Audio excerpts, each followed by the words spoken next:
By the kiss. George? Hello, fellow sniffers and parrot lovers. If you don't know what a sniffer is, man, you are missing out. My name is Marlene McCohen, and this is my African Gray Cody. And today we are here to tell you a story time Sunday. Now, you guys probably know what it means since Cody's on my shoulder. Yes, the story is going to be about an African Gray. He's probably thinking to himself, why all the African Gray stories and it's never about me? Why is that? We gotta tell a Cody story. Today is going to be a George story. You guys know about George, my African Gray. He was my most special, beloved bird in the world. I love telling George stories because then George lives on, and it makes me really happy to know that you guys still got a chance to know him. But also, his stories are just so great. I just love George stories. Today's George story is going to involve my mother. Now, I'm saying it that way because my first YouTube video ever, I know I've told you guys this story before, but my first YouTube video ever, I talk for about 2 minutes into it, and then suddenly I say, you know what? I want to talk about my mother. And then I forgot I did that, and my mother, aka CNN, found the video. That is a story in itself. I will find it and put the link down below. And in case you want to watch the first video ever I made on YouTube, I'll put that link for you too. And you could just imagine you're my mother snooping around looking for gossip about me and then finding that 2 minutes into the video. With that gossip and history, let me tell you this story. My African Gray George was used to eating fruits, vegetables, and then of course his pellets and his seeds. And then one day my mother came to visit. If you guys know anything about my mom, well, you probably don't know anything about my mom, so let me set this up. My mom does not cook, okay? When we were kids, we always ate, but I don't remember her cooking like ever. I remember there was always dinner, but I don't remember her cooking. And I honestly can't blame her because I'm exactly the same way. You do not want me in the kitchen. If I do something in the kitchen, it's really exciting. But I'm gonna tell you guys kind of a little bit of a secret. If I do set my mind to cooking something, I make it really good, and it's always some exotic dish. Jenna will be like, oh my God, I think you're actually the best cook in the family. And then I'm like, no, and done. Because, like, I don't want them to expect it from me, you know? So then I go back to, really, me cook in the kitchen? I don't think so. Well, my mother is kind of the same way. I inherited from her the cleaning gene, but not the cooking gene. So imagine my surprise when my mother came to visit and decided to make a breakfast. Here's an example. My dad has always been known as kind of like the cook in the family and just like the efficient person at getting everybody fed. Like, he's really bothered by anyone being hungry, whether there's 100 people in the house or 2 or just me. Dad really worries about that, and that's like his priority. My mother has a famous saying that goes like this: what do you think I am, your mother? If we go to visit my mom at her house, she'll literally say, okay, the first breakfast I make, but after that, you're all on your own. Because she's really excited that we're visiting, so she like makes a breakfast. But if dad's available and doing it, then dad's doing it. Now, with that being said, she's Irish, so she's excellent at making tea. And I'm not talking about like the American Irish, like born and raised in Ireland. So it's tea time when you wake up, it's tea time when it's afternoon, it's tea time before you do something and after you've accomplished something. If you go to the mall, then on the way home, she's thinking about the tea. I'd love to have me a cup of tea. Then of course, before bed and after dinner, it is tea time. That's how my mom lives. I got that from her too. So at my house, it's also always tea time. I could totally dole out the tea, but not the dinner. On this particular day, my mom decides to make breakfast. And I also think she makes things really well, but she pretends that she doesn't because she doesn't like to do it. because this was kind of an elaborate breakfast, just a whole bunch of stuff. And then she made something that, as far as I knew when we were kids, we never had anything like this. We're also very foreign in a way. So I also have never had a pancake or a waffle or a peanut butter and jelly sandwich. Those were not like the normal things that were in our house and nobody made them. I've still never had one because I never actually liked anything like that. Mom made some sort of home fries, like potatoes that were fried. Man, potatoes are my favorite food, probably because I am half Irish. I just am a sucker for potatoes. I love them. I love them so much. So imagine my surprise when my mother makes this potato breakfast. Potatoes and tomatoes and all sorts of just a beautiful, well-rounded breakfast. Well, then guess what Mom does? She gives one of her potatoes to the bird and tells him French fry. George is eating this potato and loving it.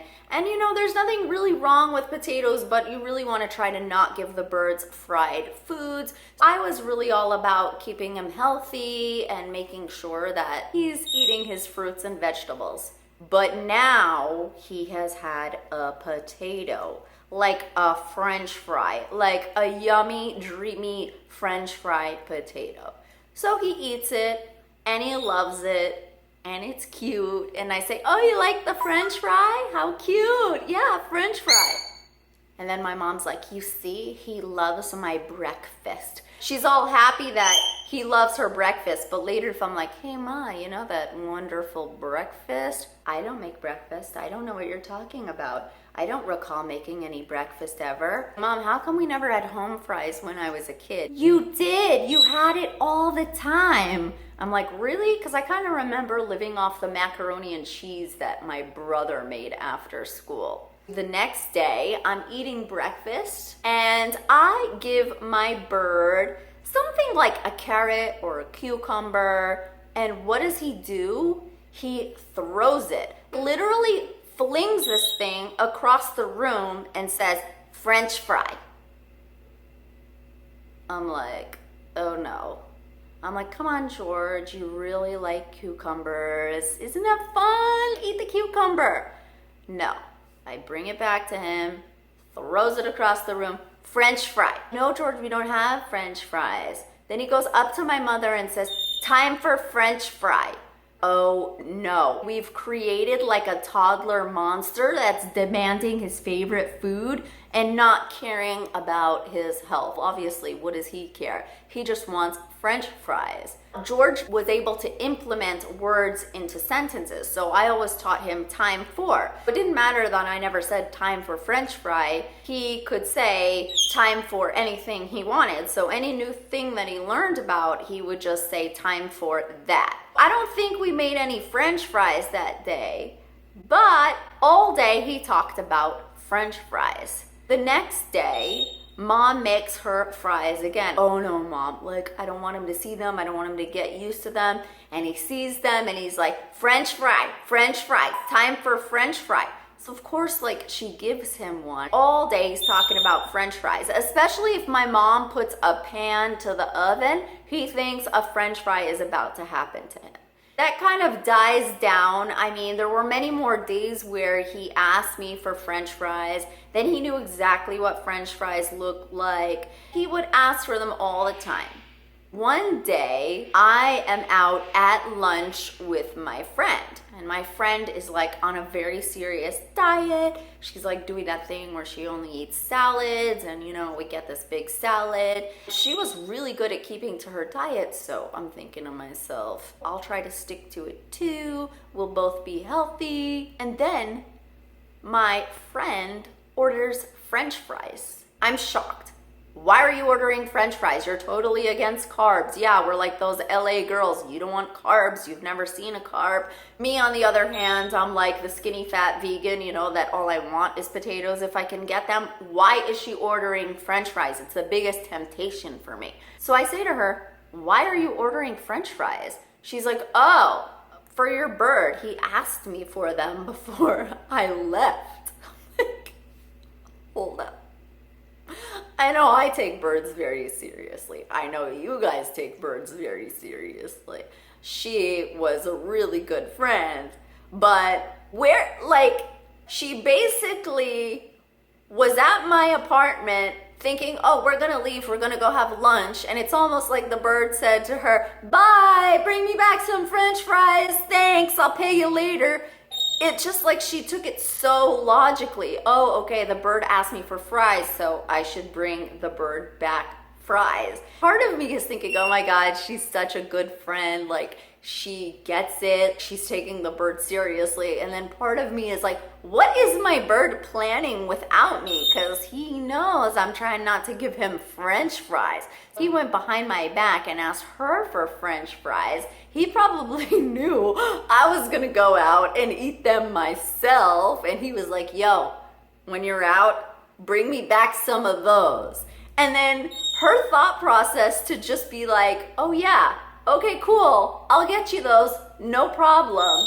It's like so many things are happening there. One, they have their own relationship. Two, she took the bird seriously. Three, the bird is serious. There's so much going on and it's just so funny. And then four, you realize that birds are so human, especially African greys and Amazons. And I mean, they're all human, don't get me wrong, but when they can talk like a human, the other person feels compelled to answer them like they're a human. That's why we're all bird crazy, because we know this huge secret in the universe that the Cinderella stories that we watched and we're like, oh no, I wish birds could really do that. They really do. Like, they do. I'm here to tell you, it's like they do. It's amazing. It was mind-blowing for me. It made me happy because I was like, what a good friend, what a good bird, what a genius, and oh my God, that naughty little bird. There were so many elements to it that excited me. Of course, why I remember it till this day that I had to tell you this story. It's kind of similar to my other story time that I told you guys about George, where he asked for the juice. I think I told you guys that story, so I don't even remember anymore. But that is basically it. That's my story time Sunday. I hope from this you understand how smart they are if you don't have a bird. I mean, it's just mind-blowing, and I hope you enjoyed this story. It's probably more mind-blowing if you don't have a bird. If you do have a bird, you know them. You know that this is them. That is it. That's my story time Sunday. Thank you guys so much for watching. I love you all. I really enjoy telling you these stories, and I know that Cody had a good time sitting in. Please subscribe. We love new subscribers. And if you want me to see your bird and join our parrot community, come on my Facebook page. That is Parrot Station.